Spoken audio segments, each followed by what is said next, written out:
Hi, my name is Jim Denning, and I wrote the book Make It to Midnight, Learning to Live When You Want to Die. I'm a licensed professional counselor in San Antonio, Texas, and I specialize in depression, anxiety, suicide prevention, and trauma. Make It to Midnight is about suicide prevention, specifically my own. For 30 years, I struggled with depression, anxiety, and suicidal thoughts, and finally in February 2014, I ended up sitting on the edge of my bed with a gun in my hand, ready to end my life. Fortunately, my dog Tahoe talked me out of it. The book really chronicles what I did for years, dealing with depression and anxiety, just things that I learned and tools that I had acquired over the years that helped me, and I just have really compiled them into a book. The book is really about anybody who's ever asked the question, why do I feel this way?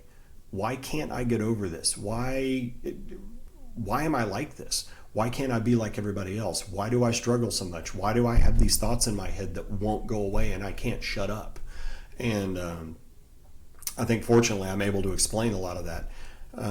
Because of that, I'm able to teach classes. I've been traveling all over Texas teaching classes to mental health hospitals and school districts and all kinds of people, and just teaching people how the brain works in hopes that if people understand how it works, it takes some of the stigma out of mental illness, and we can kind of categorize it like, it's diabetes or asthma or things like that that are treatable, but they're medical, they're not mysterious. The title of the book comes from, it's back in 2007, I was a prison minister at Dawson Prison up in Dallas, Texas, and I met a guy named Mike, and Mike was a meth addict.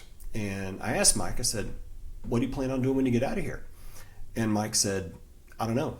He said, one day is as big a bite of life as I can take. I don't know what I'm going to do today, tomorrow, next week, next month. All I know is that I'm going to make it to midnight without doing meth. I was like, that's pretty neat. Didn't think a whole lot about it. I thought it was a neat philosophy and a good take on, one day at a time. Anyway, fast forward 7 years, I'm sitting on the edge of my bed with a gun in my hand and petting Tahoe, and I looked and it was 10:35 at night. And I was like, I remembered what he said, make it to midnight. I'm like, I can do midnight. So got up, walked Tahoe around the block, came back, felt a little bit better, not a ton better, but it was like, I wasn't suicidal anymore. And that kind of got me thinking. So that spurred the more learning about that. And so my goal is to take all the things that I've learned, turn them into these videos, and hopefully y'all can find some use out of it. So this is the cover of the book, Make It to Midnight. That's me and Tahoe on the front. We're right outside of Area 51. There's Tahoe. Got to give him his props. If you had met me, say, 10 years ago, this is my resume. This is what we do.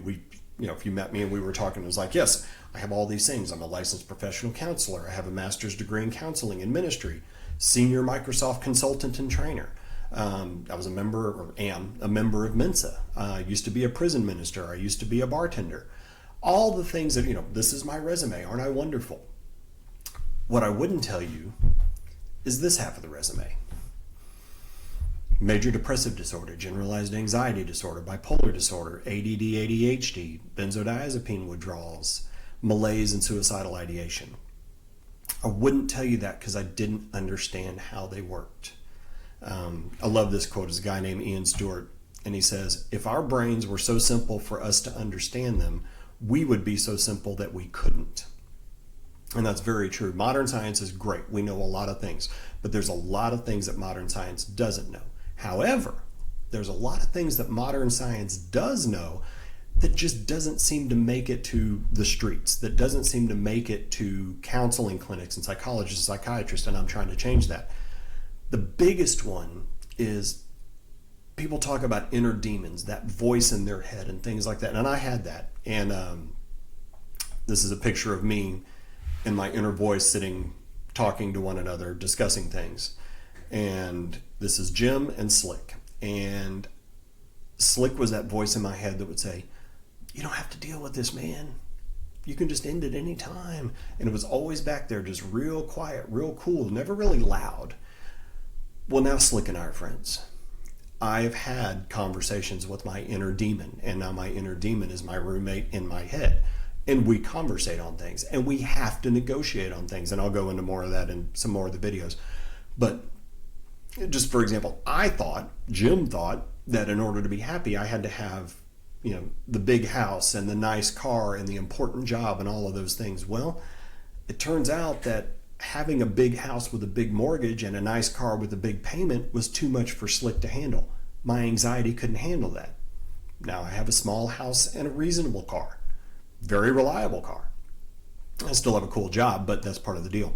But learning to come to peace with that part of your brain that is angry with you, that is saying all the negative things, is possible.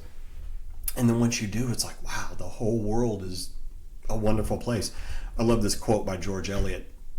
It says, "It's never too late to be who you might have been." And it's not. And hopefully I can help you and a lot of other people get to that place, because it's actually a really neat place to be. So